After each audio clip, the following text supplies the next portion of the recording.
Hello po, good morning po mga ka-IBL. Andito na naman yung kaibigan nyo, si Emil. Today po, it's a Tuesday morning mga ka-IBL. Buti na lang po, umaraw ngayon.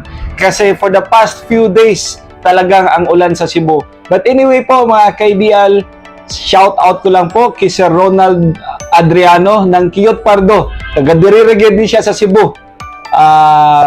Maraming salamat sir kasi sa imuhang pagtrust sa amo sa IBL Cebu Motor Traders. Pero mga ka-IBL, ug atong mga Bisaya nga viewers nato nga naa diha sa Dubai, Saudi Arabia, naa sa States, bisag asa man nga nadsod nga naamo nagtrabaho sa gawas. Maraming salamat po sa panunod niyo po sa amin. Shout out ko lang po kay Sir Jason Susobrado at saka kay Renante, Sir Renante Anglaser na nasa sa North Cotabato. Galing siya ng Dubai. So again po mga ka-IBL, di ko napapatagalin. Papakita ko po sa inyo itong aming Suzuki Scram 4x4 complete recon unit. Lahat po namin ng unit natin is mayroon na pong stepboard. Ang price po natin is 235,000 po mga ka-IBL. So sa ganitong unit po, complete recon po ang unit natin sa presyong 235,000. So again, tara, samahan niyo po ako kasi ako din excited na po ako para ipakita to na aming Suzuki Scram. Tara, check natin.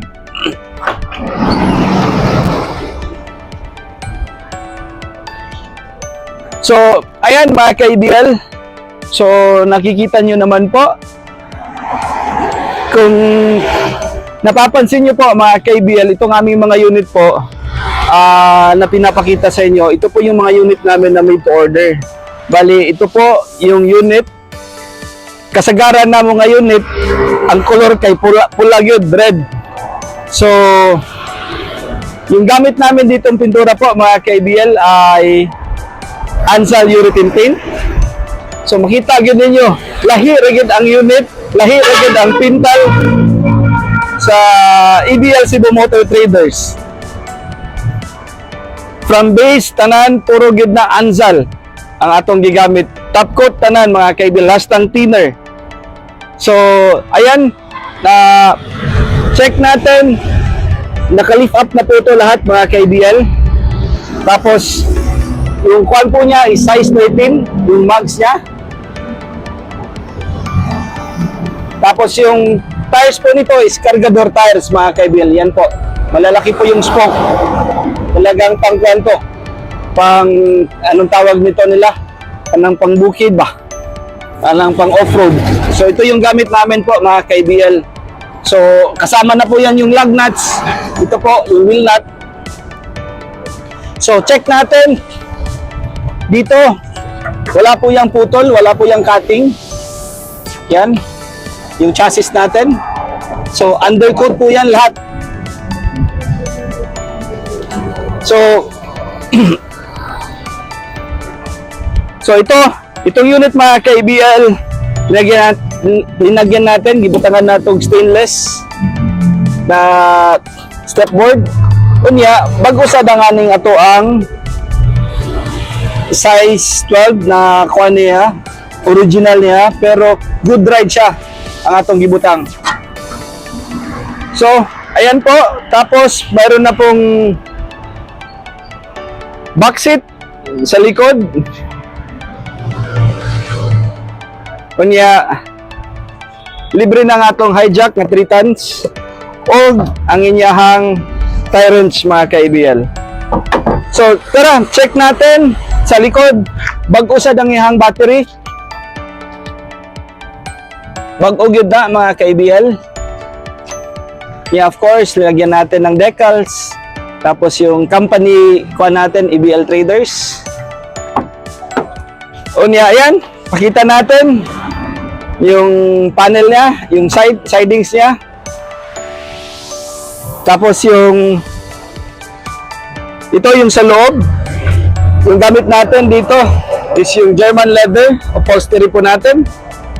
So papakita natin sa loob. Ito po yung axle lock, yan po ang para sa kanyang 4x4. So once mag-engage kayo ng 4x4, ito lang yung i-engage nyo. Pull up nyo lang po. Tapos down para sa kanyang gusto nyong i-dislodge yung 4x4 niya. So bago po yan yung air cleaner niya mga ka-IBL dyan sa loob, bago yan. Tapos yung high tension wire niya, bago yan. Yung spark plug, bago yan. Bagong change oil, lahat po. Yan, bago po yan mga ka-IBL. So, i-check natin yung makina. Panda rin natin, Alvin. Yan, one click. So, yan. Off natin. Yung alternator belt niya, mga ka-IBL, bago din yan. Yan. Yan, bago din yan, mga ka-IBL. Brand new po yan. So, on natin, Alvin. Ulit. Tapos, kuhan dito. Yan. Wow, one click lang po.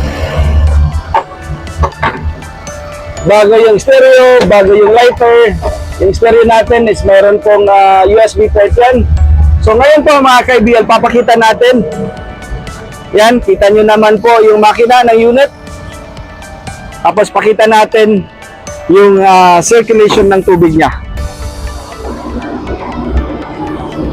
Yan.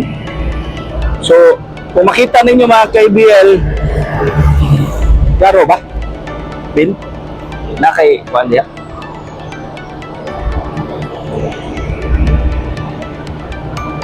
So, chinek natin to. So far okay yung circulation ng tubig.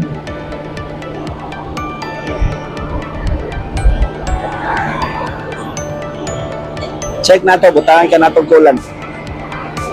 Ha? Pwede butangan na itong coolant, ha? Di siya maklaro. So ayan po mga ka-IBL, so follow na to, Bin.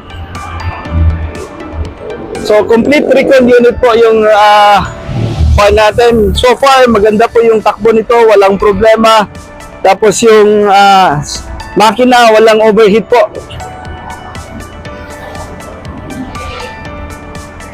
Kita natin.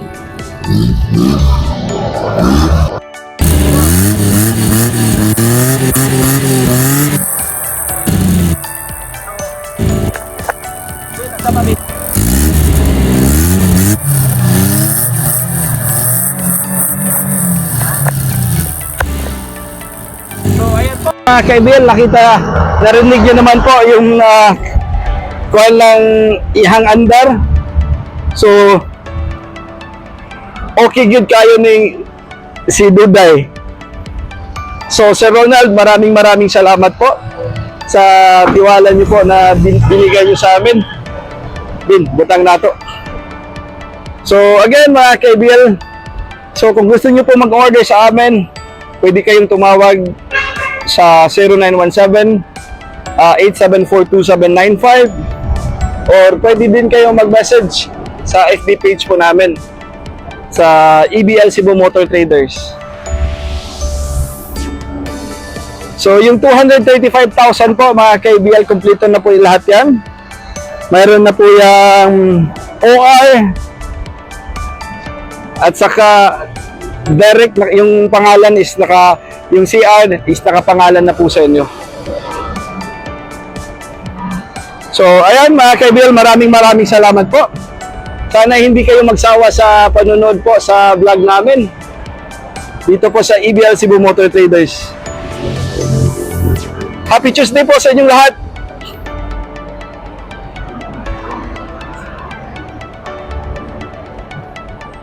Thank you po.